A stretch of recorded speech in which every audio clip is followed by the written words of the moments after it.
Oromiyaan biyya gootota biyya abbootaan duraa qabsaawwan ilmaan keenya herreegamtee kan biyyoota.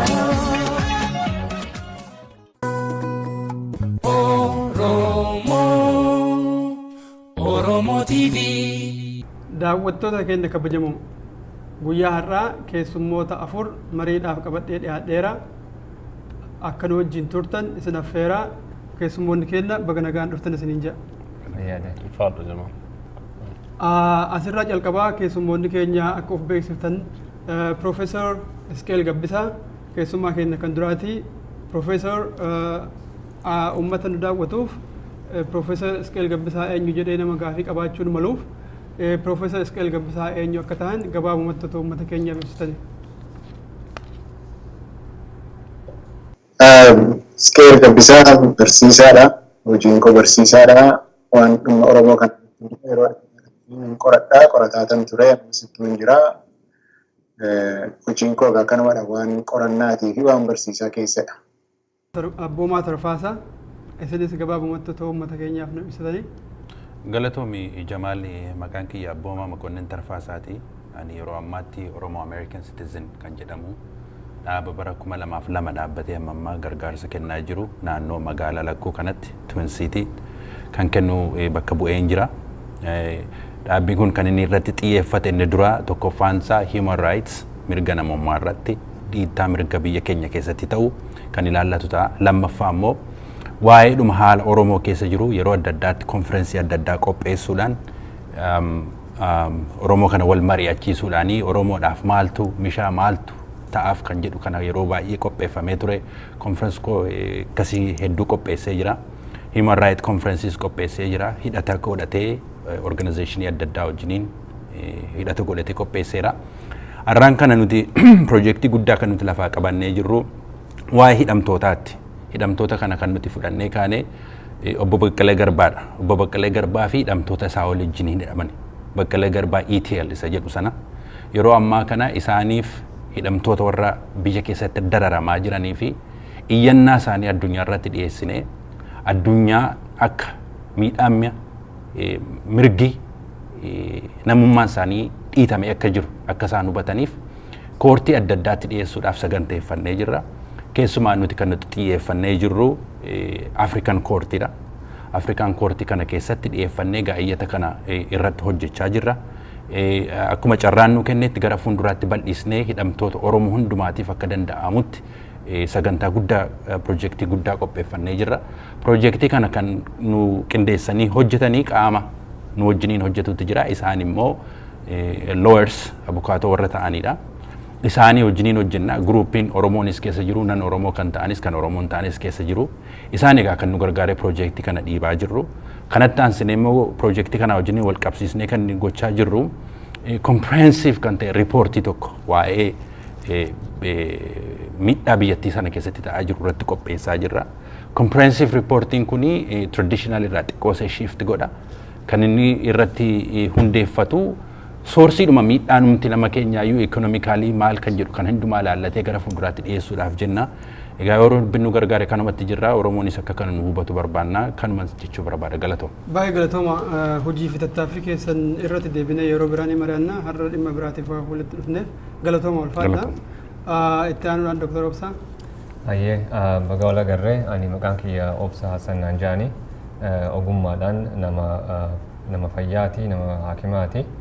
Karaa kaaniin immoo barreessaa waldaa hawaasa Oromoo Minisootaa har'aan tana wanni as dhiyaanneefis waamicha yaa'ii hooggantoota Oromoo magaalaa Atlaantaa Joorjiyaa ta'uuf karaa damee hawaasaatiin maaltu godhamaa kan jiruufis as dhiyaanne baga nu affeertanii hawaasa keenyaan baga nu barsiiftanii fayyadaa. Galatooma ulfaadha. Obbo Awwal.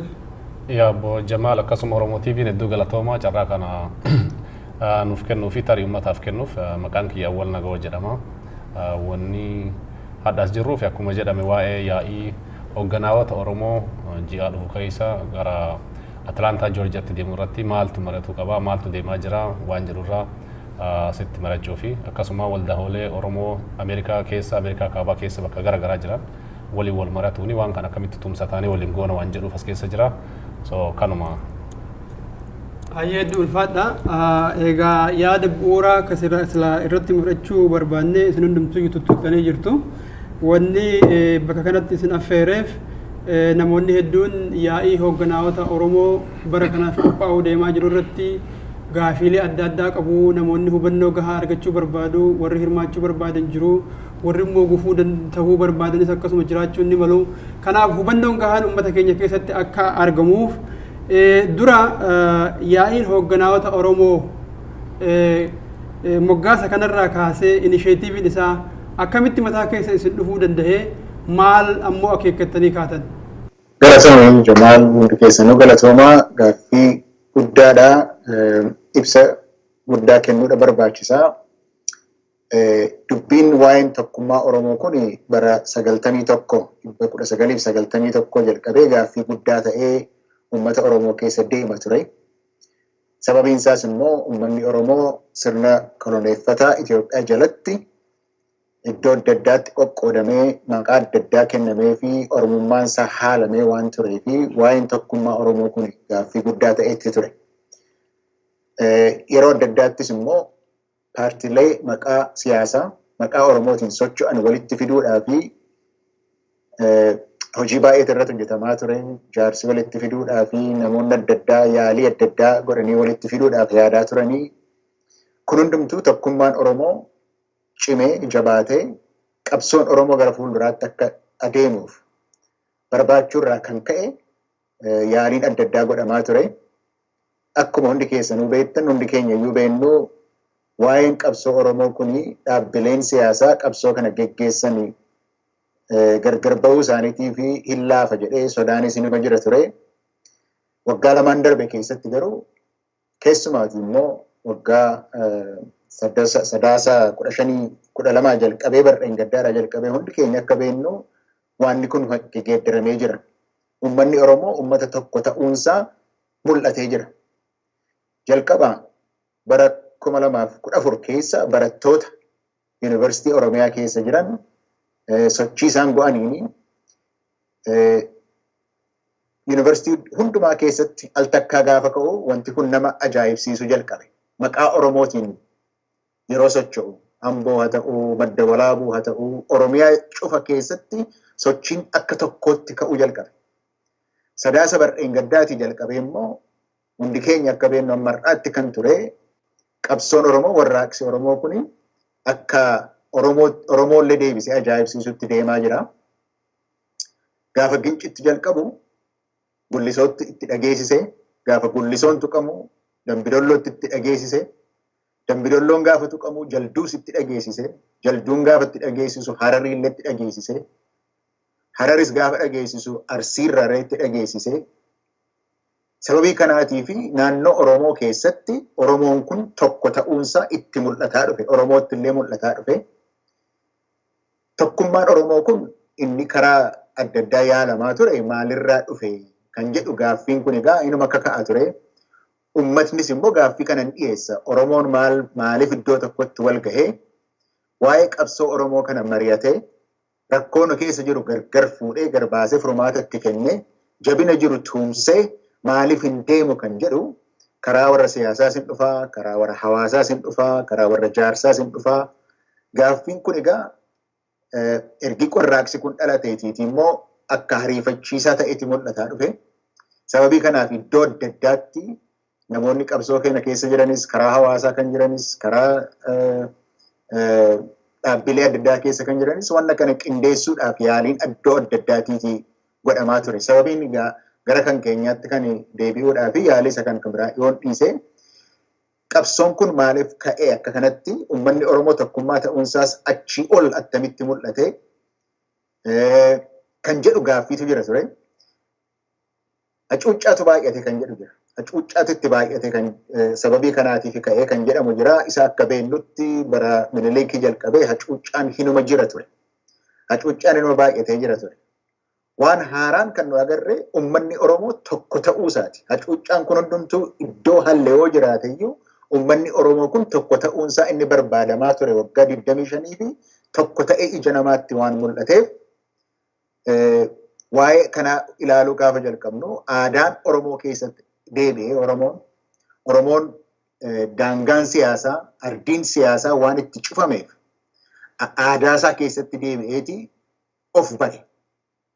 Eenyummaa isaati bare. Eenyummaa isaa kan inni bare immoo aadaadhaaf gadaa qorachuudhaan, heeraaf seena Oromoo qorachuudhaan, ilaaf ilaamee Oromoo keessa ittiin jiraachuudhaan barsiisa kennamaa ture. Jalqaba ijoollee barattootaatiif kennamaa ture. Barattoota yuunivarsiitii kanatu gaa'oo kan jedhan, gaasoo kan jedhan qopheeffatanii sochiin kun achi keessaa dhufte. Gaa'oo jechuun gumii aadaaf afaan Oromoo jechuudha kan yuunivarsiitii Finfinnee kan ture. Gaasoo jechuun gumii aadaaf afaaniif seenaa Oromoo kan jedhu yuunivarsiitii Adaamaa kan ture. Oromoon kun gadaa isaatti deebi'ee aadaadhaaf gadaa isaa bareetii, tokkummaa isaa baree, of bareetii, Oromoon ni qoqqoodamee ture. Oromoon uummata tokko ta'uusaa bareetii akka nama tokkootti ka'ee aadaa keessatti deebi'ee weellistootatu barsiise, warra barruudhaan barsiise. Oromoon eenyummaa isaa baree, of baree, wal baree sababii kanaatiif ol ka'ee gadaa isaatti deebi'uu isaatu kana godhe. Ergi kun nutti mul'ateetiiti waan gadaa sana keessa jiru as baafnee irratti dudubbanne sichillee Oromoon ijoollee isaallee kana keessatti akka guddifatutu hambaa aadaa kana, hambaa gadaa kana mirkaneessuu qabna kan jedhu irraatiiti ka'egaa jechuudha. Inni jalqabaa kanarraatiiti waan ta'e kana, waan Oromoon godhate kana ofittillee himatee uummata kan biraattis agarsiifachuudhaaf akka danda'utti uummanni Oromoo kana taa'ee mirkaneeffachuudha qaba.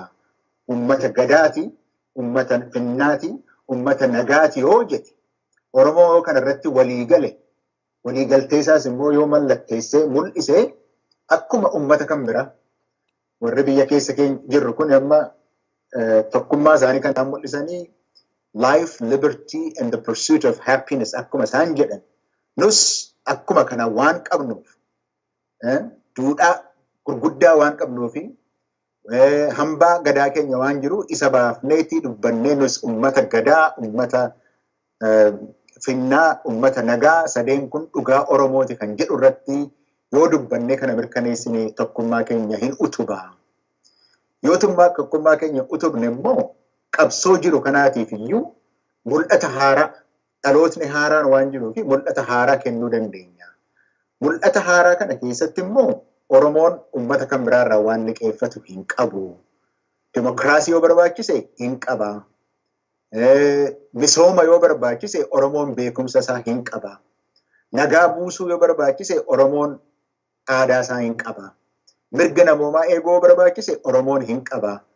Kanas murteeffannu kan jedhu yaada akkasii waan dhufeefi inni jalqabaa egaa kana dookimentii irratti gooneeti uummanni irratti mari'atee kana akka utubuufi. Tokkummaa isaa ergi utubee booda immoo uummata kan biraa wajjin halka wal qabachuu yoo barbaachise illee jibba Tigiree duwwaa irratti akka hin hundoofne mul'ata haaraa akka qabaannutti immoo chaartara walabummaa haqa Oromoo yookiis heera mirga namoomaa kan jedhu irratti uummata kan biraa waan irratti harka wal qaban pirinsipilii tokko tokkos lafaa keewwannu kan jedhu irraatii ka'ee yaadisaa gara guddeessi kanumadha jechuudha. Dookimentii kana lamaan irratti mari'annee eeyyee kuni aadaa keenya kan tokko nu godhes kanumadha.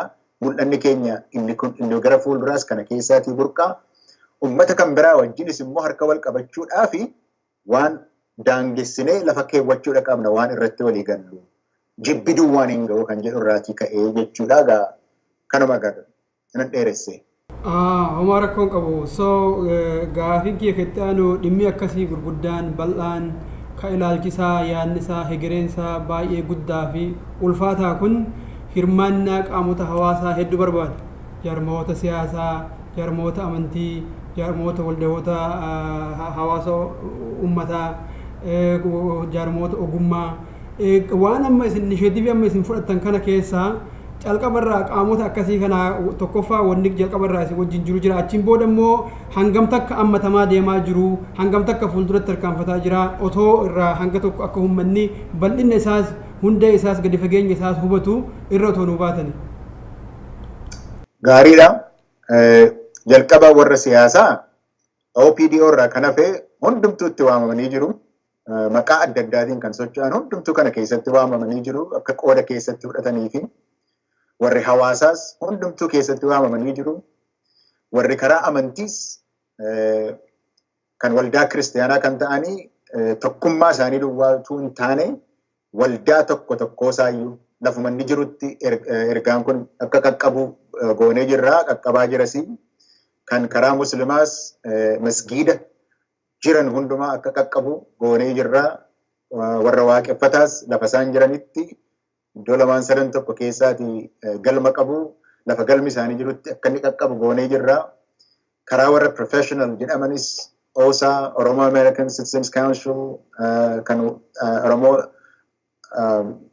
Lawyers Association kan jedhu Oromo Chamber of Commerce Oromo Women's International Women's Association, Youth Association, Maccaatu lama akkasumas immoo namoota tokko tokko akkasumatti kan beekaman artistoota qabsoo kana keessa kan turan kan beekaman jaarsoliin Minnesootaadhaatiin immoo jaarsoliin dhaaballee qabu karaa dhaaba isaanii lamaan isaaniitiif akka ga'u goonee akka qaqqabu gochaadha jirraa goonees jirraa hayyoota akka qaqqabu goonee jirraa. Kana keessaas immoo nuyi kana keessaati qooda fudhachuun nurra jira kan jedhani fedha isaanii kan agarsiisanis akka qooda fudhatan goonee jirraa. Kana irratti immoo warra hawaasaa wajjin akkasuma harka wal qabannee akka dubbiin kun faca'u gochaadha jirraa. Keessaa hin hafa kan jedhanis yoo ammas immoo argame akka keessatti qooda fudhatan gochuudhaa fi karaan isaa banaadhuma.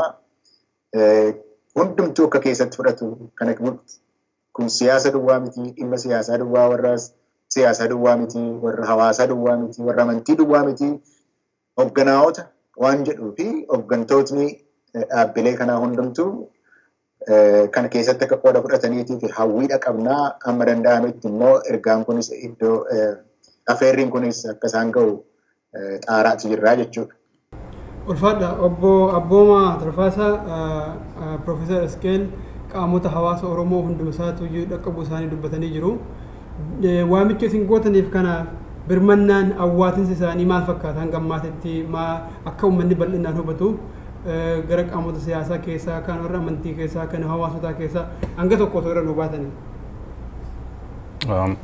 Gaariidha. Akkuma Dr. Iskeel jedhetti guutummaa hamma danda'ametti wanti kun hundumaa kan hammate hamma danda'ametti namoonni dhaabonni kan jiran hundumtuu akka isaan qooda keessatti fudhatan keessumaayyuu immoo koominiitooti keenya warri naannoo jiran isaan uummata of keessatti gatii hammatanii jiran hirmaannaan isaanii sun guddaadha.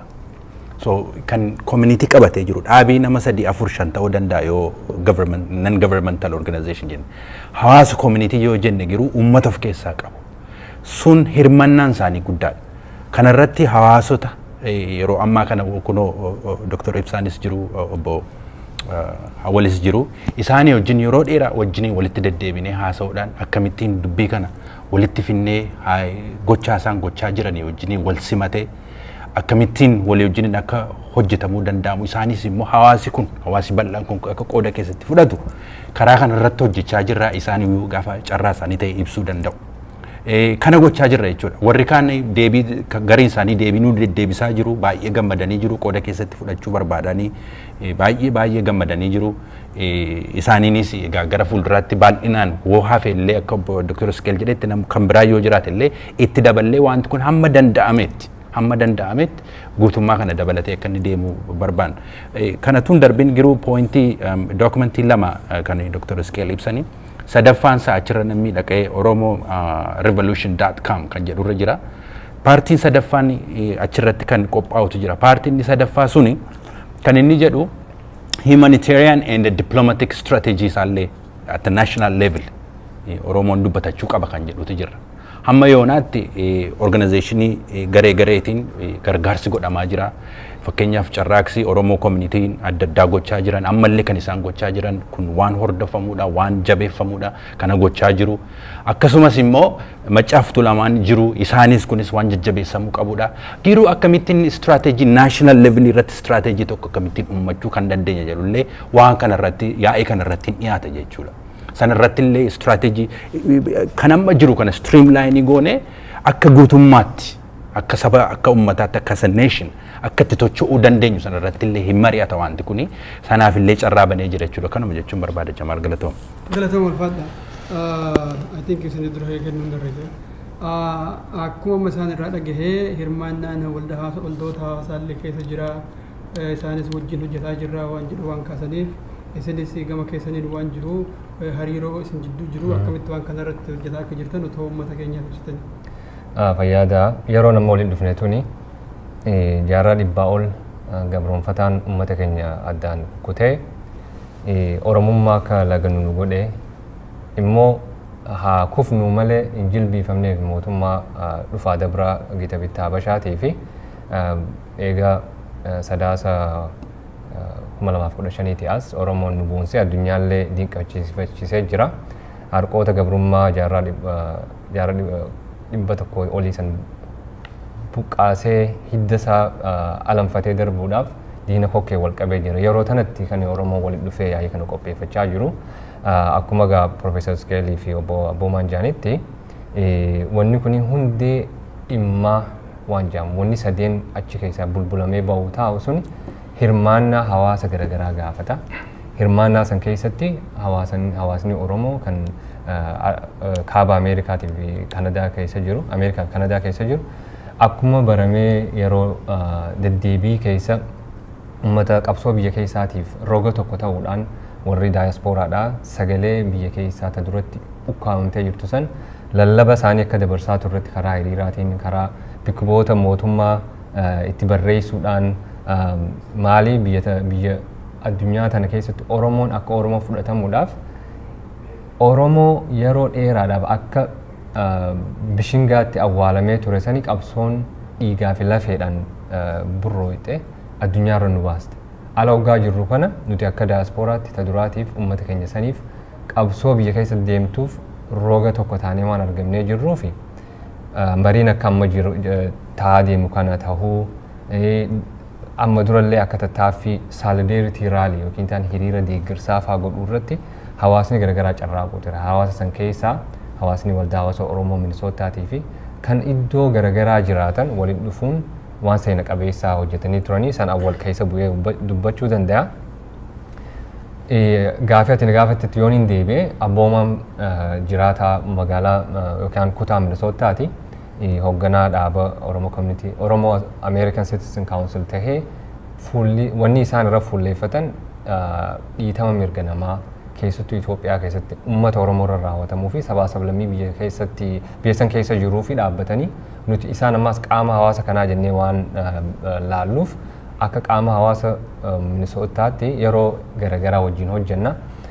Hojuma tana keessa wanni guddaan as deemu kunis akka dhufaa jiru nu beeksisuudhaan nutis akkamitti isiniif ol qarqabna akkamitti isin gargaarra waan jiruun walitti kaloonee hojjechaa jirra. Yeroollee wal jala geessee jirti. Amma fagaattuu guyyaa 24 qofaatu hafa. Guyyaan kunilleen yeroo guyyaa seena qabeessa sadaasa 12 bara 2016 kun waggaa eega fincilli kun keettaa gaaf san irratti gaa tumsa barbaachisu deeggarsa barbaachisu karaa hawaasaatiin carraaqiin godhamaa jiru carraaqii bareedduudha. Ammallee namni hundinuu akka hulaa jiru hundattuu afeeramanii waan kana miidheessanii Oromoon akka daawwitiitti achi keessatti argu godhuudhaaf karaa hawaasaatti carraaqii garaagaraa godhaa jirra. Kanuma keessa gaa Obbo Awwal akka dubbataa waldaa hawaasa Oromoo Minisoottaatii fi hawaasaalee garaagaraa wajjin akka hojjechuu jirrutti eenyu namni waan kana duuba jiru hawaasni walitti dhufee waan kana deeggaraa jiru eenyu fa'aa akka jiru isatti hin dabarsu. Bareed gaafii silaan gaafachuu qabu naa gaafatte iyyuu. In fact gaafii nama ati kaafte kun olola agartee hawaasa keessa deemu Oromoo keessattis Oromoon alattis warri waan kana godhaa jiru warruma ilaalchaa fi yaada tokko qabu namoota biraatiin qubayyii waliin qabanii garee xiqqoo isiiti garee keessattuu yoo ilaalcha siyaasaa keessatti kan Oromoon yeroo baay'ee irratti wal morma jedhamee dubbatamu keessa warra Itoophiyaa Dimookiraatessana jedhuu fi warra Oromiyaa wal boomsana jedhu kana keessa jarri kunniin warra cinaa tokkotti callaa'ifatutu waan kana godhaa jira jedhamee hamiin hawaasa keessatti ni odeeffama.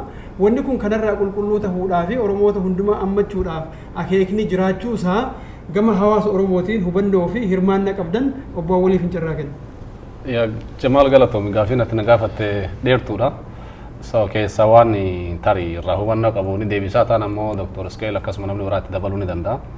Yaa akkuma Dr. Obsaan illee jedhe ani kaas jiru tarii waan kana bakkiitti amma itti haasa'aa jirru. Yaanni kun ka'ee Dr. Iskeel akkasuma gara obbo Abboomaatiin nu dhaqqabee akka waldaa hawaasa Oromoo Minsooratitti yoo laaltu waa'ee agartee Oromoo walitti dhufee yaa'ii taa'ee mari'atee Oromummaa dhugaa sanii tanamoomaa walitti qabu takalee uumamaa walitti qabu akka sirnya duudhaa gadaa keessatti illee akka duratti Dr. Iskeel tuttuqeessan biyya keessa deemaa jiru agartee bakka badhaa Oromiyaa naannoo wal arguu hin dandeenye isa keessatti yaadaa wal arganii qabsoo wal arganii finiinsaa jiran san keessatti eega haalaaf aanjaa fi yeroo fi muuxannoo fi waan garaagaraa biyya alaa kanatti qabaannee isaan waan kana harkaa qabna jennaani waan bareedaadha wanni kun waan deeggaramuu qabu wanni waan kan uummatatti kaleessinee hin gooneef hin jirre jennee ji'a tokkoon dura akkas haasofnee jirra. Haaluma kanaan ammoo osoo haasofnu jidduu keessa nutis waa'ee agartee torbaan lamaan dura gara DCTtti hiriira guddaa Oromoo isteetota garaagaraa irraa naannoo garaagaraa irraa Oromoo walitti dhufanii gaafa ji'a dabree 29tti qophiisaniif waan shaakala garaagaraa turreef xiqqoo wal hangachoo fi yaadni keenya achitti wal faana wannachoon dhabuun ni ture.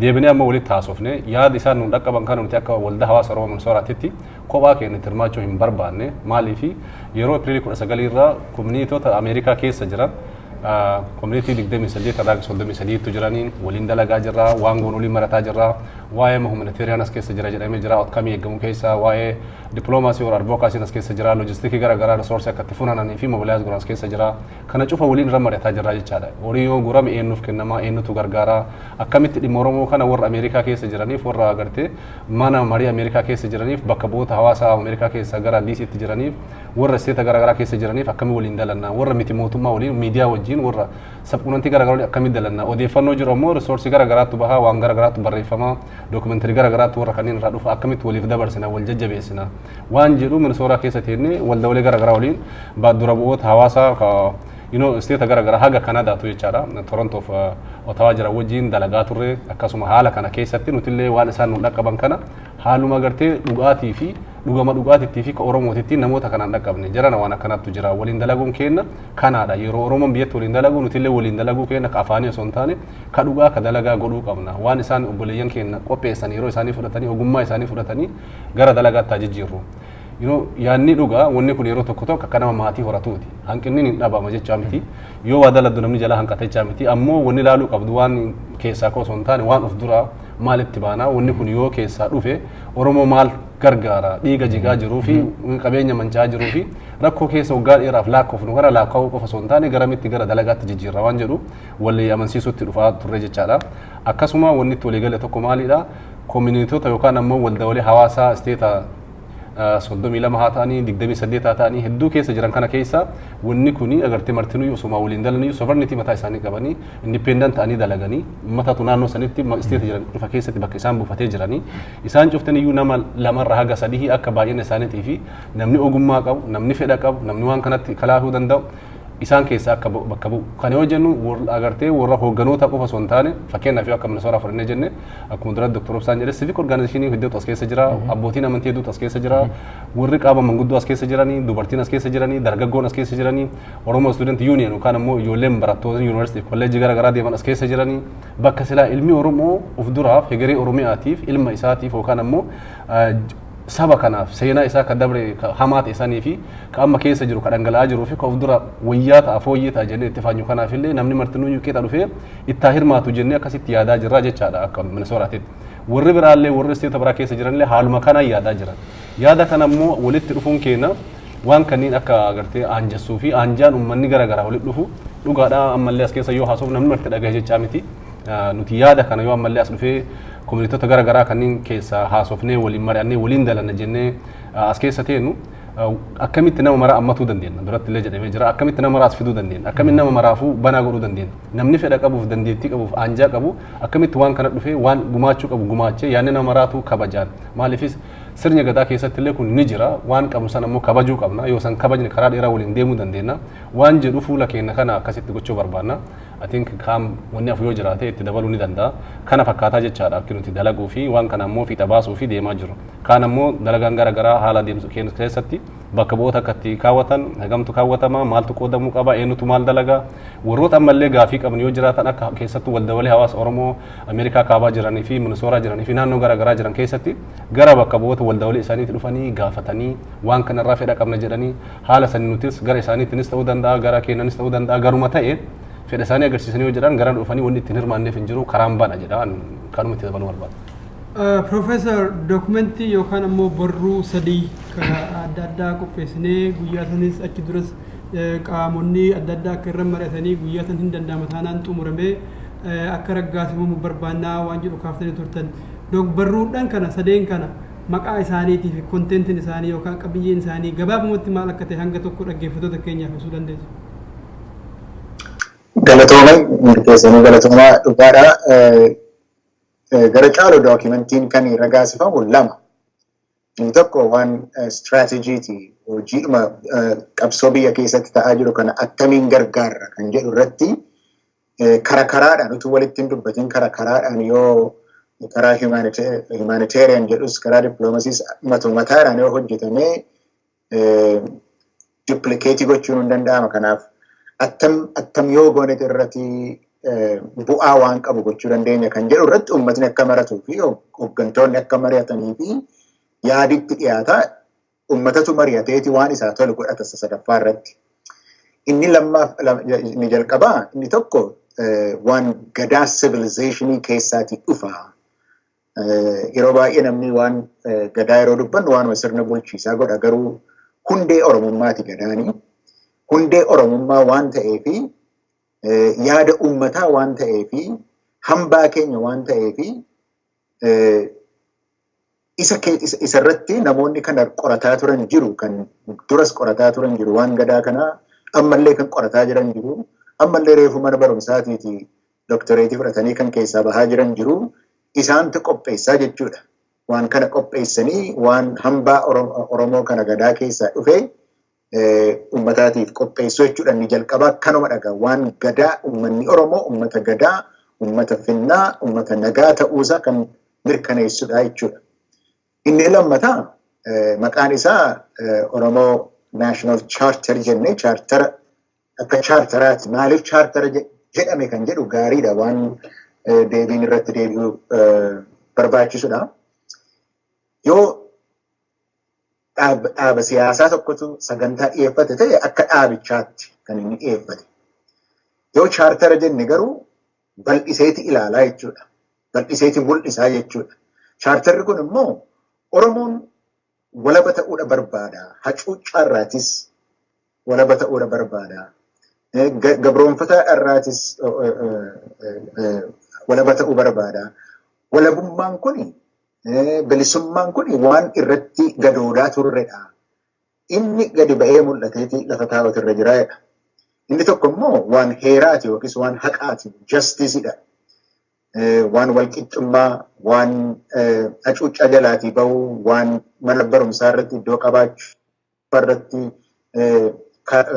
qabee qabaachuu, waan akkasii agarsiisaa jechuudha. Mirga namoomaa inni jedhu immoo mirga namoomaati inni egaa karaa siyaasaas jira. Karaa dinagdees jira, karaa aadaas jira. Kana hundumaa irratti Oromoon mirga qaba. Mirgi kan Oromoo kun immoo kan Oromoo isa ta'edha.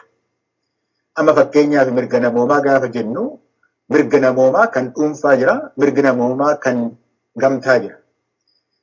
Biyya Itoophiyaa keessatti namoonni tokko tokko hayyoonni uummata Oromoo hin ta'inii gaafa dubbatan mirgi namoomaa kan dhuunfaa malee kan gamtaa jiraachuudhaaf hin danda'u jedhu. Kana jalqabnee akeekkachiisuu nurra jira jechuudha. Akka Oromootti, akka uummataatti, akka uummata Oromootti kan akeekkachiisnu. Oromoon gamtaan hojjeta waan hojjetu. Qabeenyi isaallee kan lafaa keessumaa gamtaan ture. Mirgi isaas gamtaan adeema. Kanaaf isa kana keessa lafa kee keewwanne booddee uummata kan biraadha wajjin waan irratti walii galu yoo jiraate kana irratti egaa walii galuudhaa fi negotiationiidha gochuutu barbaachisaa jechuudha. Amma waa'ee qabeenya lafaa irratti soo fudhannee ilaalle uummanni kan biraan hayyoonni uummata kan biraa kan jedhanii lafti biyya Oromiyaas haa ta'uu biyya kan biraas haa ta'uu lafti qabeenya nama tokkoo ta'uu danda'a. Abbaan sun immoo gurgurees daddabarsees akka garaasaa gochuu danda'a kan jedhutu jira. Yoo seenaa keenya immoo ilaalle lafa Oromiyaadhuma kan gurguramu kan biraatu dhufee abbaa irratti ta'eeti lafa Oromiyaa kana gurgurata. Kanaaf qabeenyi lafaa kan uummata Oromooti, kan gamtaa Oromooti jennee amanna. Kanas lafa keewwachuu qabnaa jechuudha ammumaa jalqabne. Waan akkasiiti egaa mirgi Oromoo kun lafa taa'utu irra jira, kun mul'achuutu irra jira. Maaliif yoo amma uummata kan biraadhaa wajjin wanti tokko nu godhu jibbuma mootummaa biyya Itoophiyaa keessa jiru yookiis mootummaa wayyaanee yoo duwwaa ta'e booddee walitti galagallaa jechuudha. Kanaaf isa chaartara kana keessatti kan siyaasaa tun ta'in waan ummati fedhu gadaadhuma keenya keessaatii kan burqe isa ta'uutu qaba.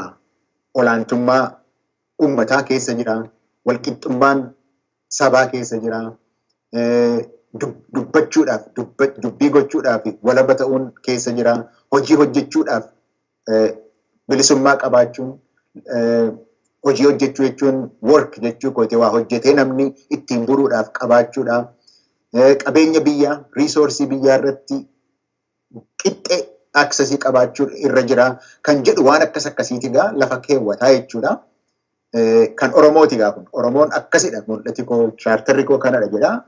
Warri siyaasaa kanarratti hundaa'anii sagantaa mataa isaanii iyyuu qopheeffachuu danda'u. Kanaaf isaaniif iyyuu yaada kennuudhaaf jechuudha. Isa kana immoo warra seera beekantu qopheessaa jira. Akkuma isin beektanii namoota seera baratanii kan miidiyaa irratti yeroo baay'ee bahanii dubbatan jiru irratti hojjetaa jiru. Kunis isaan diraaftii isaanuu kennu uummanni immoo ilaaleeti irratti waan dabalee irraa keessaa waan baasee irratti mari'atee lafa kaawwataa jechuudha. Kun egaa karoora nuu ta'a. In daangessa. Achi keessa fakkeenyaaf gadaan dhumuun jira. Akka Oromootti gadaan hin dhuma. Gaafa gadaan dhumee gadaa keessa kan turu hin jiru. Gadaa isaa dhiisee darba. Akka term limit jechuudha. Kanaaf kunis lafa taa'utu irra jira. Waan akkasiiti bal'isnee fedhiin Oromoo, hawwiin Oromoo kan uummatichaa maal akka ta'e isa lafa keewwachuutu irra jira kan jedhudha. Egaa uummata miliyoonii 40 dubbanna jechuu miti. Achuma keessaati kan dhaloonni keenya achi keessaa kan ta'e dhimma biyya keenyaa dhimma uummata keenyaatti giddii keessaa qabna kan jennu walitti mari'annee yaada lafa kaa'uudhaaf isaan kun egaa akkasitti qophaa'aa jiru jechuudha. Bareeda gaafima kana amma chaartarii isin kaaftan kana walitti hidhamee qaamota hawaasaa yookaan ammoo hawaasota adda addaa keessatti bifa adda addaatiin dhiyaata. Gama tokkoon warri amma aangoo harkaa qabu warri wayyaaneedha. Kunoo Oromoon chaartarii baafatee jira. Oromiyaa Itoophiyaa irraa kutee Itoophiyaa balleessuuf diiguudhaaf deemaa jira. Warri kana godhu immoo warra akka Jawaar fa'aa, Profeesar Isqeel fa'aa namoota isaanii wajjin wal fakkaatu waan jedhu deessu. Suni gama warra aangoo yeroodhaaf qabuuti. Gama biraatiin immoo warruma silaa isaanii wal mormuu Oromoon kunoo nu dhiiseetiin ofii isaatii seera ofii chaartarii ofii tumatee deemaa jira. Akkamitti nu gatanii dhiisanii deemuu hayyama keenya malee waan jedhu fakkaata. Kanarratti gama Oromooti immoo yoo as deebine lakki warri kun isirumaayyuu Oromoo hunda otoo mari'achiisin warra transitional government Itoophiyaatiif deemuu jedhu yaada wal falmisiisaa ta'e hawaasa Oromoo keessattis ilaalcha bira, hawaasa Amaaraa keessattis ilaalcha bira, hawaasa Tigree keessattis yookaan immoo warra aangoo qabu keessattis ilaalcha biraatu jira. Akka uummanni keenya dhugaa jirtu hubatu faajjii kana keessa mee bakka dhugaan jirtu nu ibsu yaala obbo Matarfaasaa. Gaarii dhagaa obbo Isqeel bal'isee kanarrattis dubbachuu hin danda'a warri yaada qabdanis asirratti dabaluu dandeessu. Kan inni duraan jalqabee jiru kun Oromoo irratti fokusii godhee jira. Oromoon waan ofiisaatii barbaadu aadaa isaa keessas waan jiru waan ittiin jiraachaa ture waan qabaachuu danda'u kan mataa isaatiitu himachuudhaaf deema. Kanarratti gaafa himachuudhaaf deemu kan mataa isaa kan ta'e akka asirratti himamee jirullee warra kan biraa wajjin warra nation and nationalities lafa Oromoo keessallee jiraatan jiru bara.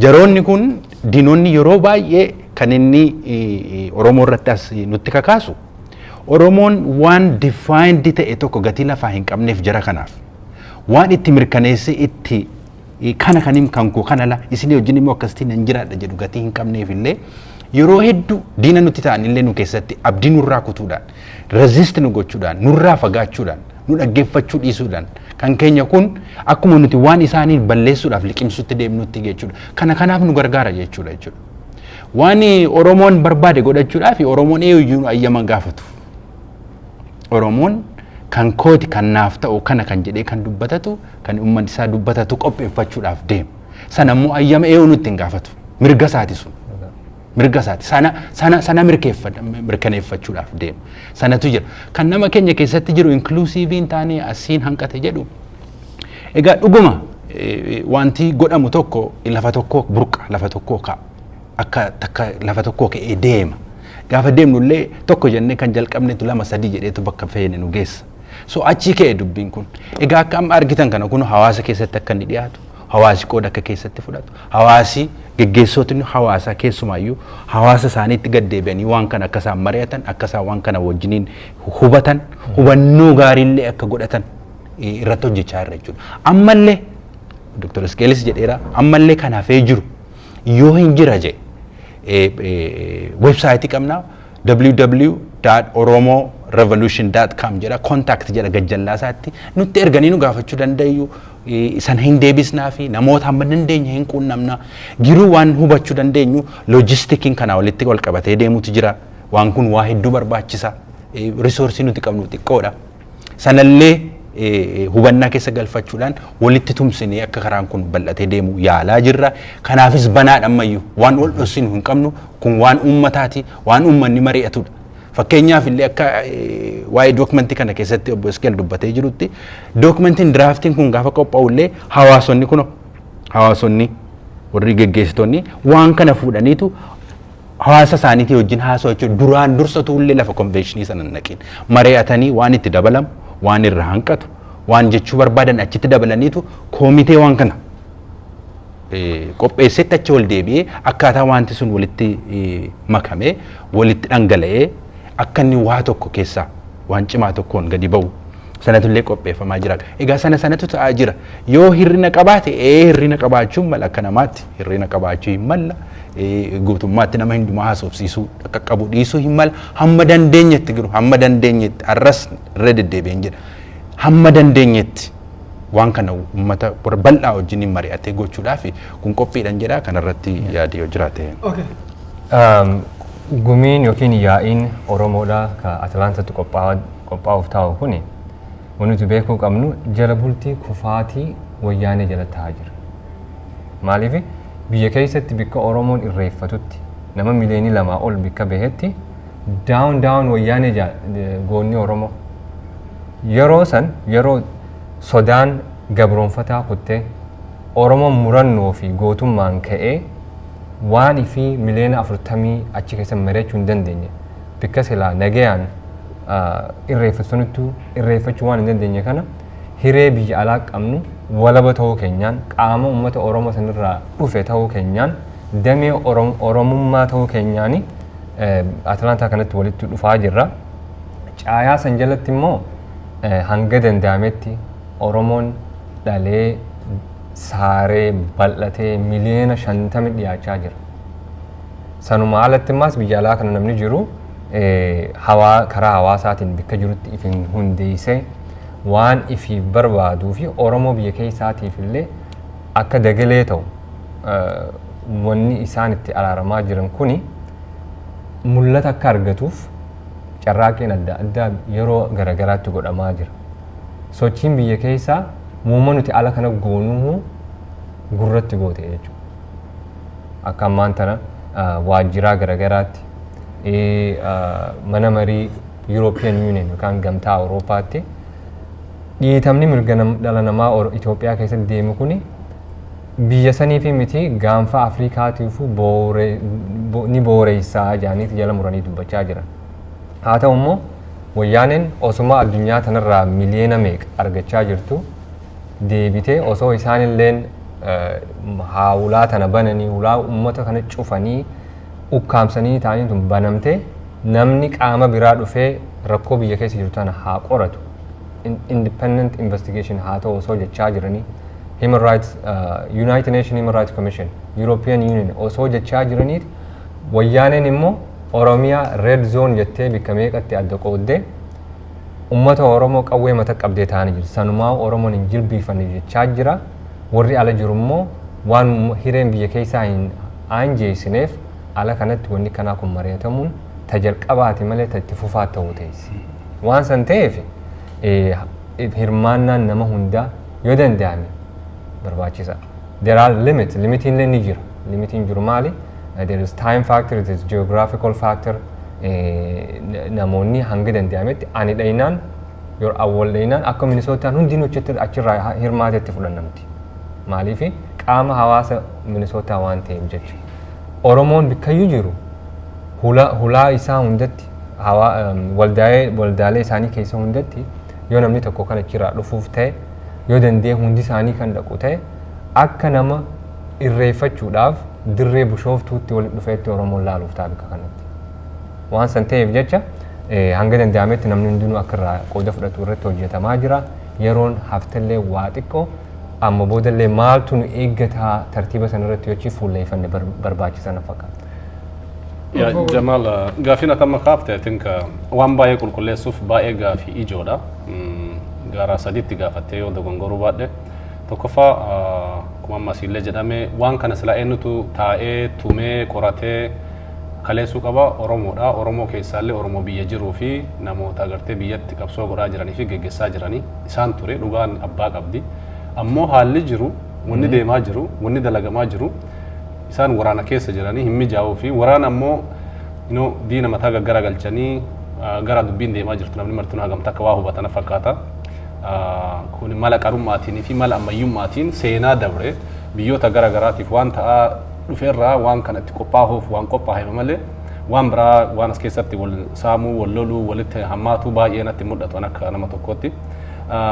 Yaa isaan ammaaf waraana keessa jiran jenne garuu warri gara diinaa warri amma aangoo irra jiran warri biyya saamaa jiranii fi biyya ajjeesaa jiranii fi biyyoonni jedhaa jiranii gungummii garaagaraa tooftaa garaagaraa propagaandaa garaagaraa waan ittiin agartee Oromoo kaampii garaagaraatti itti qoodanii warra isaan faana deemuuf hin deemneniif illee warroota abbaa gadaa biyya jiraniifis haa ta'u qeerroofis haa ta'u manguddoofis haa ta'u qaama hawaasaa kamiyyuu afaan godhuu fi irratti dalaguu fi tarsiimuuf itti fayyadamuu ni danda'anii garuu wanni takkattiin afaan guuttachiisee na dubbisu yoo jiraate Oromoon biyya jiru keessattuu qeerroon biyya jiru abbaan gadaa biyya jiran waan isaan tattaaffii godhan jirantu jira manguddoon biyya jiru kanarraa hedduu fagaatanii jiran waan amma wayyaaneen gooturraa waan amma diinni dalagurraa maaliif ijoolleen teena maaliif hawaasni keenya akka biyya laa jiru waan kana godha yoo jedhani haala nuti dhabnee jennaan isaan bakka nu bu'anii godhaa jiranii waan nuti silaa asitti goonu isaan achitti godhaa jiranii wanni kun yoo isaan achitti eegalanii wixinanii gaafa dhufe garoonuu dhufa waan jedhu waan beekaniif dalagaa isin gargaarutti jirra malee bakka keessan waan biraa godhuuf hin jirru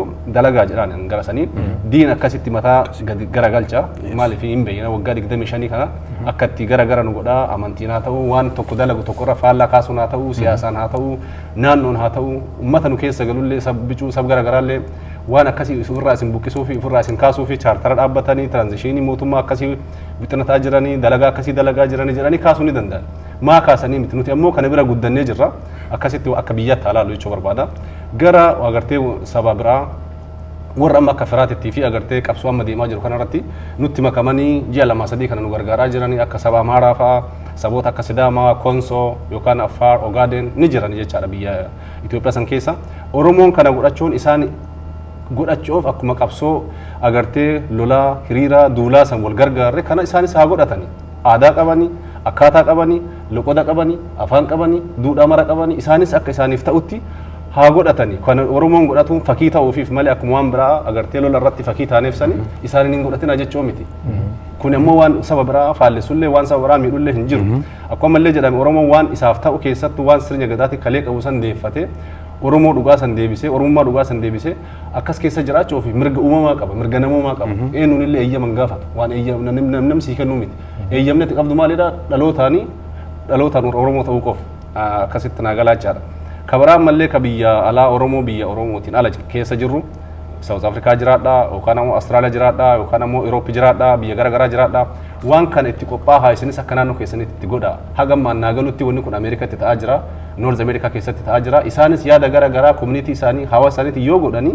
wanni kun waliigalatti akka biyya alaattis godhamuuf deema ta'a kun jalqabaati malee ka xumuraati miti wanni kun agartee karaa taayineetumaan haasa'umaa fi social media maa fi interview maa fi waan garaagaraatiin godhuu irra akkamitti waa wahii buufnee uummanni karaa bannee fi kana keessatti yaadni garaagaraa dhufa yaada dhufu san akkamitti ijaarraa wixinedha wanni kun wixinee kan akkamitti gabbisnaadha amma bakka garaagaraatti mari'adhaa godha keessattuu warri North America jirtan ammallee as deebisee dubbii gadi gabaabse wanni kun akkuma dura jenne nutis iyyuu amma akka hawaasa Ameerikaa keessa jirutti yoo hadha dhufnee haasofnu duraan waliin eegalle jechaa miti eega isaan haasanii nutti fidan yaada sirriitti jaalannee jirra yaada dhugaati yaada yerooti yaada barbaachisaadha garuu akkamitti eegaltanii isin akkamitti eegaltanii nutti himuu dandeettanii maali hanqinni jiru kaa'amee jira haasamee jira hanqina sana ammoo waan duubatti uummata biraa waliin haasofna asirratti dirqama haasawuun hin qabu garaagarummaan jiru furamee jira communitiin jiru fi hawaasni jiru itti hirmaannaa jedhanii jiranii warri akka aktivistoota garaagaraa warri miidiyaa garaagaraa namoonni ogummaa qabdan dandeettii qabdan beekumsa qabdan waan dandeettaniin qabsoo deemaa jirtu hagam nuti haasofnu caala of kennitanii dalagaa jirtan as keessatti nama taphne yoo jiraate an akka nama Oromoo tokkotti yookaan ammoo akka waldahoolee Ameerikaa keessa jiraniitti fi waldaa hawaasa Oromoo Misootaatti bakka kan akka jirutti kootaati itti dhihaadha eenyullee Dr. Isqeel ta'ee abboomaa ta'ee Jamaal ta'ee Dr. Obsaa ta'ee Awwal ta'ee eenyu ta'ee as keessaa eenyu irra ka beeku hin jiru eenyu gubbaan gadi kan namatti himu hin jiru eenyu kasii beeka jedhu hin jiru ownership Oromummaa walitti qaba kootaati safuu eeggannee kabajaa eeggannee qixa taanee waan keenya waliin haa dalannu kana yoo waliin dalanne immoo mana gaarii mana agartee foundation isaa bareedaa ka bu'uura gaarii qabu dalagnee ka jalqabaa goona ka xumuraa ammoo walumaan ittuma deemna haala kana wanni kun jira na fakkaata hammeenna waan qabuuf gaagama waan qabu natti fakkaatu gara maratti iyyuu jechuu barbaade. Professor almost gama dhumaatti deemaa jirra gaafii tokko kan jajjabeessee irra cimsuu barbaadu ololli uummata keenya afanfaajjessuudhaaf deemu tokko inni tokko guddaan wayyaaneen waan kufaatii jala geettee fi kufaatii isa namoota namoonni watakkaayyuu qabsoo keessatti hirmaatin warri biyya alaa taa'aa bahee humna addaa humna biyya alaatiin gargaaramee Ijiptiin Eritiriyaadhaan waan akkasii kanaan gargaaramee wareegama uummataa kana kichuu kutee ofii aangoo irratti bahuudhaaf tattaafataa jedhu gama tokkoon gama wayyaaneetiin deema lammaffaa immoo Oromoo keessattuu namoonni ummaan uummata akkaayyuu hin dalagin kunoo amma gaa'ii kunoo namni wareegamee jennaan carraa argatanii ka'anii deemaa jiru jedhu olola akkasii kana agartee dhugaa fi dhala isaa kan akka uummanni hubachuu danda'u isin transition period Itoophiyaadhaaf chaartara qopheessaa jirtu moo akkam? Gaaffii gaariidha isa jalqabaasa waan wayyaaneen jedhu wayyaanee mataa isaatu faallessa waan har'a jedhe bor hin jedhu muummichi ministeeraa waan qabsoo Oromoo kana irratti waan meeqa jedhe ogguu duraa nama yartuutu kakaasee jedhe takka ture immoo lakkinumatu balleesse jedhe takka ture immoo nutu balleesse miti warra bakkeetu kakaasaa jedhe takka ture immoo Eritiriyaadhaa Gibsidhaa jedhe inni egaa waan jedhu waan hin qabneef qaanii guddaan waan irra gahee fi waan jedhu waan hin qabneef waan naasa'uuf isa bukkeedhumatti dhiisa waa'ee isaa hin kaasu. Waan ati na gaafatte chaartaratti yeroo ce'umsaadha qopheessaa jirtu kan jedhee fi gaaffii kanaa fi deebiin kan koo chaartara yeroo ce'umsaa qopheessaa hin jirru. Garuu wanti tokko wanti mul'achuun irra jiru biyya Itoophiyaa sana keessatti mootummaan yegguu hundaa yeroo dadhabee kufu abbuma qophaa'eetu itti darba. Abbuma qophaa'ee jirutu itti darbeeti fudhata.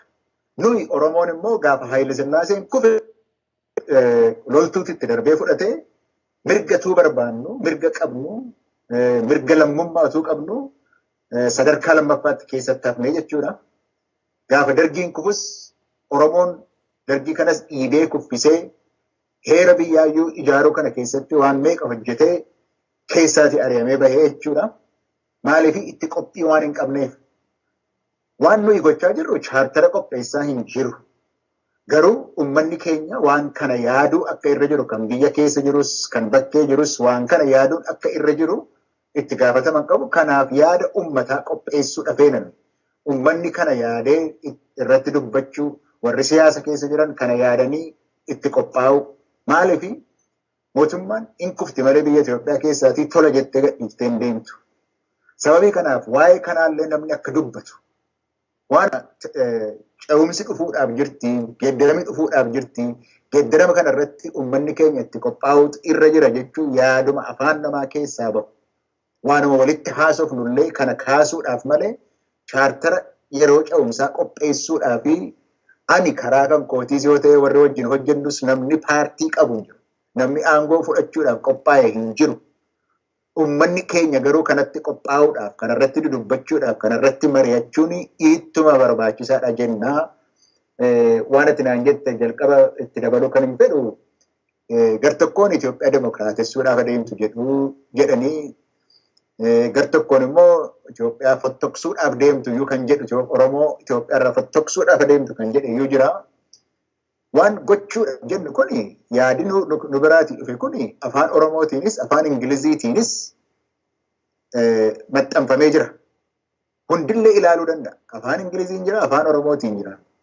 Gaaffiin kara warra hayyuu Sidaamaa nutti dhufe as keessatti maaliifititii Oromoonii Great African Nation jettanii isinii kan biraa ta'uudha barbaaddu. Oromoodhaan Great maa akka jettanii maak sirna koloneeffataa jettanii maaliifiti weeraramne jettanii jedha. Kun hundumtuu waan katabame sana keessa jira. Deebiin ani isaaniif kenne Oromootu saba guddaa miti moo? Oromootu saba Afrikaa miti moo?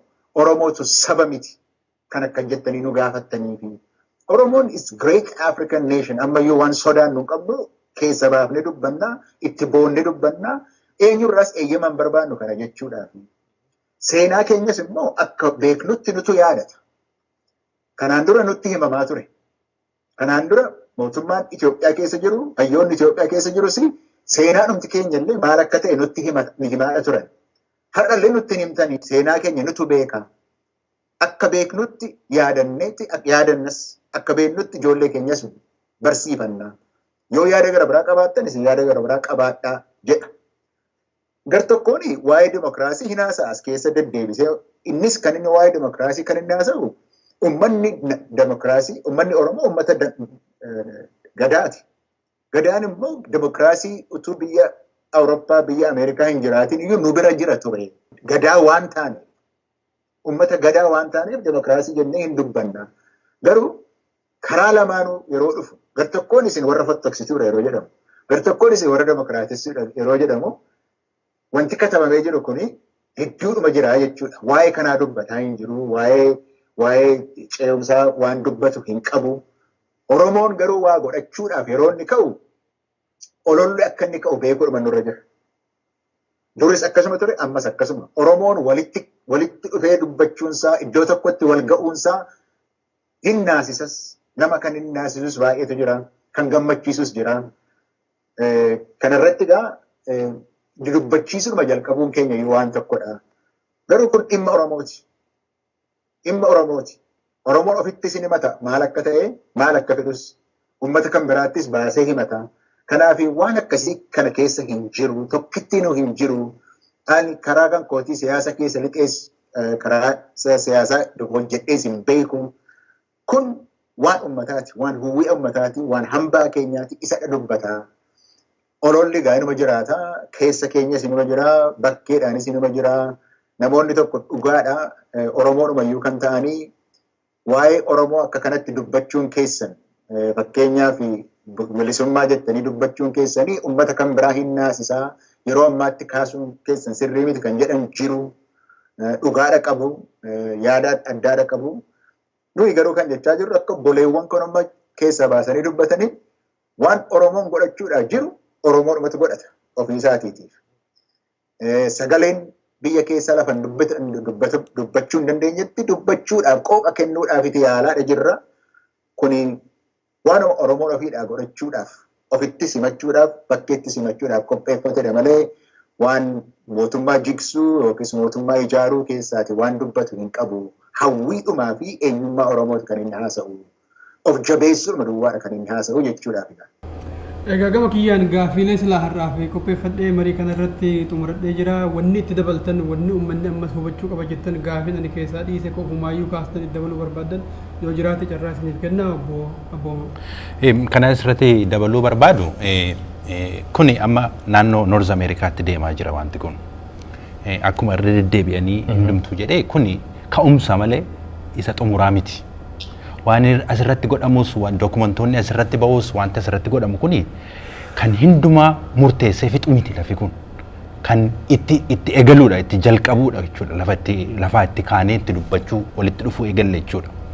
So globally jijjiru warra akka Austraaliyaa fa'aa jiru warri Europe keessa jiru sun hundumtuu gara fuulduraatti yaadi asitti amma ka'e kun gara sanatti babal'ate especially karaa hawaasaa keessaan deemee akka lafa hundumaattuu qaqqabee wanti kun bal'ate akka irratti namni mari'achaa deemu sun barbaachisaadha sun itti fufa jedhee namanaa yaa'ii kana irratti for sure gara fuulduraatti warra akkasii lafa akkasii kana gagga'uudhaa fi bakka bakkattuu gochuudhaaf because logistikii keenyaaf illee yeroo amma qabnu irra keessatti illee amma asii ka'uun bal'isatanii deemuun kun barbaachisaadha jennee gatii yaannee fi gara fuulduraatti akkasitiin qaqqabaa deema yoo namoonni adda biraadhaa as nun geenye nuti fagoo jirraa achuma qofaatti hafee kan jedhu hin dhufa lafa hundumaa lafa Oromoon jiru ga'uudhaaf ta'a Oromoodha isaanis qooda keessatti qabu akkasitiin deemna.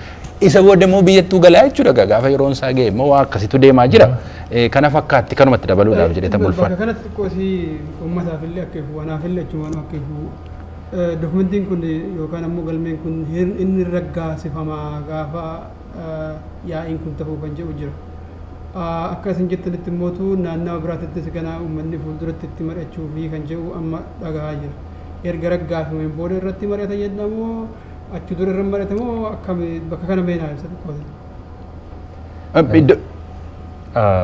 Ani mee atti seenu ta dura dhaamsiin an qabu hooggantoota hawaasaa garaagaraatii fi akkuma deddeebii keessa walit dhufnee wal miidheessinee addunyaa irratti mul'ata arganne keessattuu ebla 19 Taamlaantoo Human Rights Commission rakkoo Oromoo tan duraan waraqaarra barreeffamaa turte fuula namaaf faaya Oromoodhaa achi baafne kan immoo gabrummaan tuni qaama isaanii irratti irruu goote achirra dhufanii keessattuu Amnesty International Maamata Adamoo Aljazeeraa irraa namoonni garaagaraa Taamlaantoo Human Rights Briefing an Itoophiyaa irratti dubbatanii san maleellee namoonni akka urjii namoonni Siyaatil irraa dhufanii achirratti haasa'an suni qabsoon Oromooti wooma akkanumatti theoretical exercise miti wooma akkanumatti barreessanii callisanii miti Oromoo maqaaf Oromootii fi nama waan san duuba jirullee fuula kan ta'eef turte san bira dabarree ammaan tana guyyuma sanitti battalumatti Senate Resolution 432 introduced ta'e kun is just a resolution is not binding immoo karaa hearing itti akka jijjiiramuuf ta'u hearingin kun maaliif fayyada yoo jettanii Oromoon Itoophiyaa keessaa dhufe Oromiyaa keessaa dhufe immoo mootummaan biyya san bulchaa jiru sababii cuu parsantii 6 kan ta'e achirraa maddee dhufe nama parsantii Itoophiyaa keessa jiru 94 akkamitti hacuucee bulcheedha.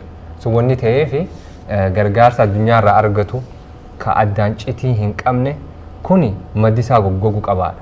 Akkamitti goggogaani bikkuma garagaraatti akka Oromoon duula godhaa jiru bikka bu'oota mootummaa isaaniitti kalaawee waan akka resolutionaa karaa heeringiitti jijjiiru wanni kun irra deddeebi'ee wanni dubbannuuf dalagaan tun wal maddii deemuu qabdi. Tanimmaa Atlaantatti godhamu tuni Oromoo hafuura Oromoo tokko gooti Oromoon ammaas sirna gadaa irratti ajjachuudhaan tokkummaa fi itichee ammaas chaartara waan Oromoo tan walitti qabee dura tarkaanfachiisuu fi tarsimoo fuula duraallee baafachuu irratti nu fayyada. Hoggaa wanni sun ta'u immoo nu qofa walitti fiduu miti addunyaanuu edaa Oromoon miliyoona 40 maquma qofaa miti. Ifiifuu akka tokkotti utubaa qabattee utubaa gadaa kanarra dhaabbattee akka maal jedhan gadaan kuni duuda Oromoo ta'ee jenne nu dhaabee nu muduudeessee nu dhaabuu danda'u qaba. Sun san mul'isa. Oromoof illee ni mul'ata, addunyaaf illee ni mul'ata. Yeroo ammaan tanaatti mootummaa Itoophiyaa takuftee akkana jigaa jirtu tana ka bishaan itti nannaqee lubbuu keessa jiraachisu jiru addunyaa. Addunyaa waggaa jennu keessattuu addunyaa bitaa the Western powers. Western powers they have national interest, security interest in East Africa. There is African Central Command in Djibouti, ollaa keenyatti. Karaa jiddugala Middle Eastii kana waan to'ataniif waan jiruuf jecha Oromoon immoo bikka tana bu'uudhaaf gurmuu isaa jabeessu qaba. san qofaa miti sabaa sablammii Itoophiyaa keessa jiruufillee akka dhalata hawaasa tokkoo ta'u yookaan maatii tokko keessatti hangafummaa guutuu ta'uu qaba. Waan san hunda mirkaneessa. Waan san ta'eef Oromoo waan kana irratti qooda fudhatu karaa hawaasaatiin ni dabarsa. San malee ammas yeroo tun yeroo filannooti. Akkuma Ameerikaan ammaan tana filachuun jirutti Oromoon gaafa silaa bilisummaa qabu bakka bu'aa isaa filachuu ture.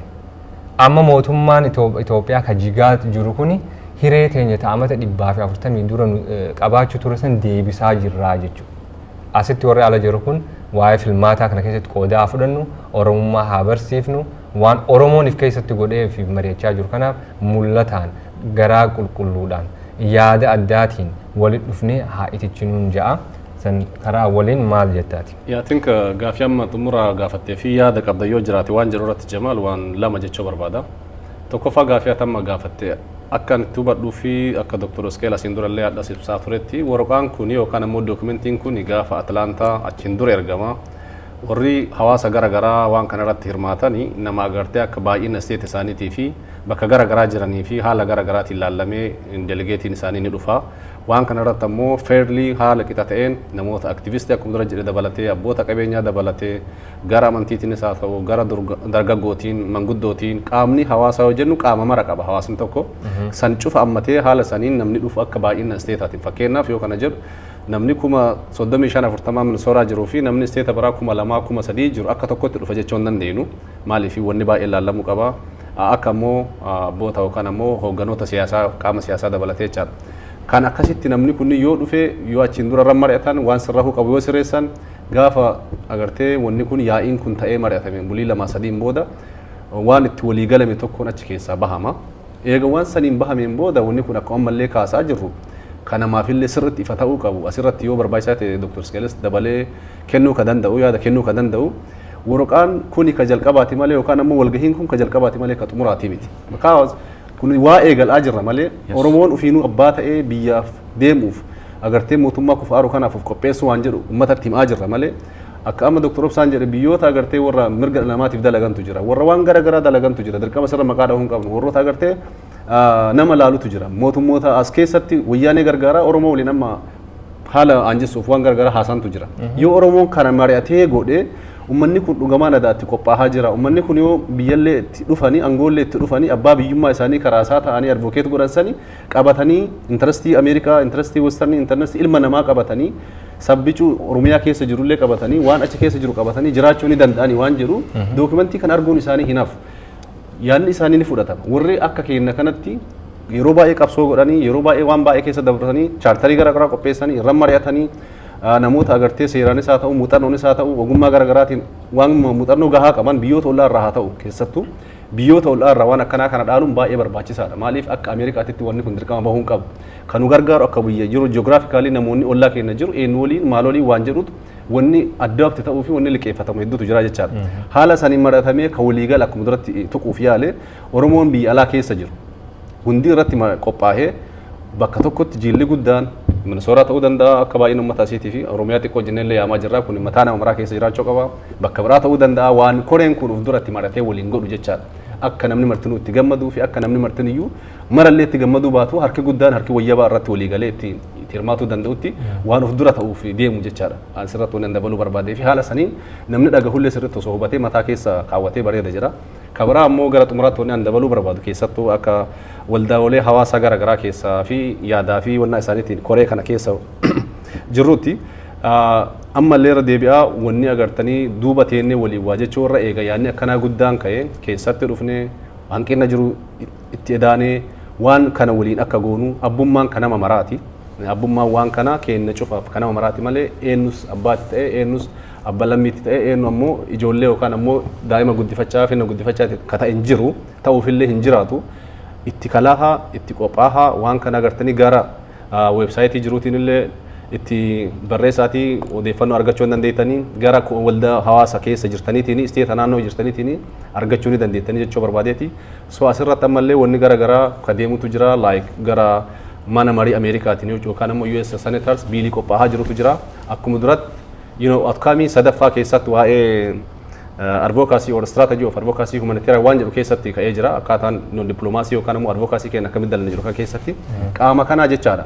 Qaama gara garaan dalagaa jirru kana qarallee isteetni 32 28 walitti dhufnee dalagaa jirru kana yoo waan kana asitti goone humna keenya yeroo keenya fedha keenya nuuf walitti qaba waan ta'eef qarallee waliin dalagaa jirra ammas kana keessatti godha. Sadaffaa wanni kun ammallee bu'aan isaa guddaan as keessa baay'ee na gammachiiseef argaa jiru maali? Namoonni Oromoo ta'anii dantaa gara garaa qaban Oromoo keessaa luqqa'anii dhuunfaa isaaniitiin bakka gara garaatitti ka fedha Oromoo kana qoodantu jira jechaadha. Yoo waan kana dookumentii tokkoon gabbaane namoota yookaan ammoo jila tokko garee tokko uummata Oromoo keessaa bahaniiti waan gara garaa dalagan ni gabaabsaa jechaadha. Rakkoon nu keessatti dhalatu, konfliktiin nu keessatti dhalatu xiqqaataa deema. Obboleeyyummaan Oromummaan dhugaa, Oromummaan haqaa sun dalagaan Oromoo kan biyya keessatti du'aa jira sun bira dhaabbachuu of tumsuun haala horiitiin haa ta'u, haala beekumsaatiin haa ta'u, haala dandeettii garaagaraatiin haa ta'u gabbataa deemaa warra akkasitti shira dalaganiif illee karaa salphisaa, karaa gabaabsaa I think kanuma jirana fakkaata kaan ammoo haala biraa keessatti bal'isuun ni danda'ama. Dhumarratti Profeesar gaafii takkaan wajjin achumaan dhaamsa keessan dabarfattu yeroo baay'ee hawaasni uummanni keenya kuni sirna gabroonfataa yeroo dheeraa turuu irraa kan kahe akkasuma mootu yeroo hedduu jijjiiramni naannawa keenya sanitti biyya keenya keessatti uumame Oromoon immoo carraan hedduu jala dabree akkuma isin duratti jettan ammas Oromoon yoo sirritti wal qabatee wajjin hin tarkaanfatin gurmuun tokko hangi tokko qofti yoo godhee ammas deebi'eetiin sirna warra agartee ilkaan qaratee dhufaa jiru akka nurratti hin deebifne sodaannaa shakkii qabnaa warra jedhantu jira wanni kun agartee garas akka hin deemsifnee fi nama biraatiif carraa kennee Oromoo gabrummaa jalatti tursiisuuf umrii dheeressuuf akka hin tahin ashuur wanti gootaniin akka bifa kamiin uummata keenya hubachiisuu barbaadu asumaan dhaamsa keessanis hojjumaan dabarfadha. Kan uummata Oromooti waan assuraansii kennu qabu. Oromootu ofiisaati assuraansii kennee jira amma. Akka durii ta'uudhaaf hin danda'u. Oromoon kanuma kan mirkaneessuun irra jira kan jenneer. Oromoon mataa ol qabatee deemaadha jira amma. Oromoon isa kaanu guureeti of duukaa dura deemaadha jira malee booddee deemaa hin jiru. Waan durii sana akka hin geenyees immoo amma kunoo dammaqneeti akkasittiin teenyeeti walitti mari'ataa jirra. Oromoon kuni amma yeroo ammaa kana keessatti waan sodaatu hin qabu. Gargaarsa kabiraayyuu hin barbaadu. Oromoon uummata kabiraayyuu bilisa baasaadha jira yeroo ammaa kana keessatti. Isa kaaniif iyyuu sagalee ta'aa jira. Isa kaaniif iyyuu waan inni itti boonu ta'ee jira. Kanaaf gabroonfataan duraa yoo isheen nutti deebite numatu ofitti balleesse malee uummanni kan biraan kan nutti balleesse hin jiru. Isheen immoo ta'uudhaaf hin jirtu. Maaliif hoonaan jette? Oromoon kan inni uummata guddaa, uummata sodaatamaa, uummata hiree mataa isaatii murteeffataa kan inni ture akka warri seenaa beekan jaarraa 16 keessatti jedhe. Jaarraa 16 sana keessatti uummata sodaatamaa, uummata sodaachisaa, uummata boona, uummata ofitti amanaa, uummata hiree mataa isaa akka fedhetti murteeffatu kan inni ture tokkummaa gadaa jalatti waan qabuuf ture. Kanaaf tokko ta'e gaafa sana. Har'as immoo kan inni injifannoo gurguddaa kan argatee jiru gadaa sana keessatti galee jabina gadaa waan fudhatee fi deebi'ee akka uummata haaraa waan dhalatee fi uummata kan biraan deebitee yoo gabroonfatee of malee kan komannu hin qabnu jechuudha. Kanaaf iyyuu kan akka hin taanetti walitti yaadee kun akka kanatti dubbataa jirra. Kanagaa achumaanis deebisee kan yaada dabarsuu barbaades tokkummaan Oromoo kuni tokko ta'uunsaa tokkummaansaa kan lafarratti mirkanaa'e iji keenya biyya keenya keessatti arge kuni akkuma biyya keessatti tokko ta'ee ka'e asittis ka'uusaa yoo mul'ise walgeenyee gaafa dubbannee Oromoon kun homaa ofii gochuudhaaf hin danda'u takkaa walii hin galu isa jedheyyuu sobsiisnee uummata boonaa uummata seena qabeessa ta'uusaa mul'isuudhaaf dandeenya. Sababii kanaatiif dhimma kanarratti wal gahuun keenya baay'ee barbaachisaadha jechuuf hin jedhee. Kun immoo aadaa keenya ni lammataa immoo. Dhimma biyyoolessaa gaafa jiru Oromoon hin mari'ata. Mariin waan Oromoon godhudha. Gumiitti yaa'ee Oromoon hin mari'ata. Mari'achuun waan Oromoon godhudha. Ammas gadaa keenyatti deebi'aa jira jechuudha. Yaa'ii kanatti yaa'uudhaa fi isa kanaan eegallaa jechuudha.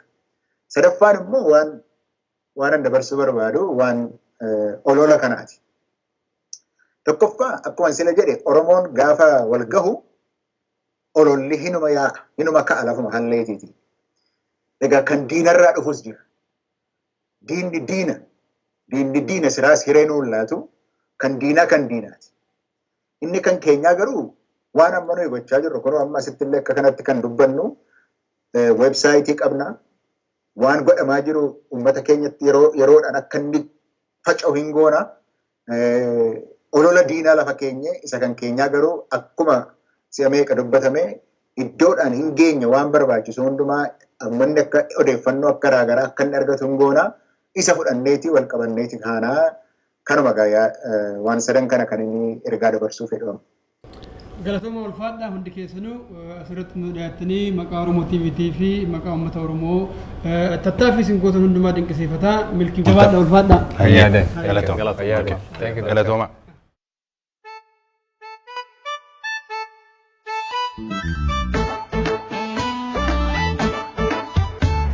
Annan sayyaa burree leeymaanee waajjin duwinaansee waajjin duwinaansee hakkiitti baaraadhaa fuulatoo qeyrotoo waajjin baanaansee waajjin baanaansee ingiili kokoree hankii jilbaaloolee si bareedaa jannaanii si gooree ingiili sokolee hankii jilbaaloolee si bareedaa jannaanii si gooree.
Oromo TV. Beeksisaa maalummaa abdii bilisummaa jibbaa roorrisaadhaa ibsaa walabummaa tiksaa qabsoo Oromoo deebisaa tokkummaa tumsaa sagalee Oromoo kan diddaa gabrummaa diigaa kaayyoo bittaa tarkaanfii diinummaa lammii dadammaqsaa hubachiisaa eenyummaa hawwaa diimokiraasii farra olaantummaa har'as borissi abdiin Oromummaa. Dia